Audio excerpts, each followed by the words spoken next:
Are Muslims forgetting how to Muslim? I mean, we all know dawah is deceptive, but has it gotten so bad that you're actually turning on your own faith? This narrative which says that the only way that you can be forgiven is through the blood of an innocent person. This is a Christian narrative. In Hebrews chapter 9 verse 22, it says there is no forgiveness except by the blood. There is no forgiveness without bloodshed. And this is whose blood do they mean? Of a human being. As a Christians, is there any sacrifice in the entire Old Testament where God has specifically instructed someone to sacrifice a human being? We don't even have to go to the Old Testament. We can go to your own book. Surah 37 of the Quran says that God gave to Abraham a child when Abraham asked him. Verse 102, then when the boy reached the age to work with him, Abraham said, "O my dear son, indeed I have seen in a dream that I must sacrifice you. So see what you think."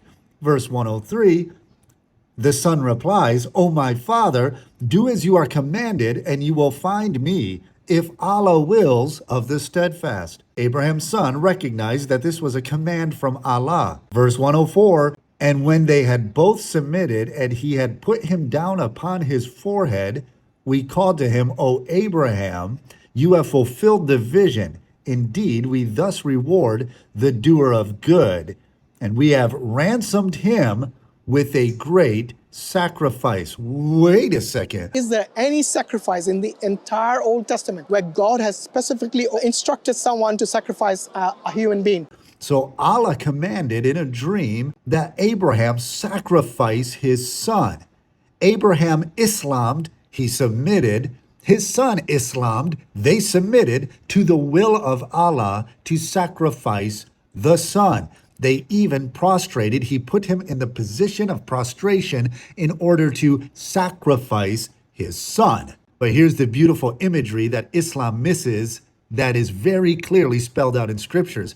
God ransomed Abraham's son with a sacrifice. He substituted his son with a ram. What Christianity informs us is this: the blood of bulls and goats can never take away sin. Animal life cannot substitute for human life.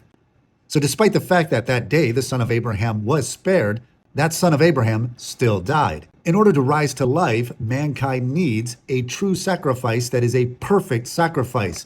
In comes the Messiah. In fact, the prophet John the Baptist declared when he saw Jesus, "Behold, the Lamb of God who takes away the sin of the world." Jesus Christ, the Messiah, is the sacrifice, the ransom for many. In fact, Jesus said as much. He said, "I am not come into the world to be served, but to serve and to give my life a ransom for many." What is that concept, ransom? Just look to your own book. God demands sacrifice.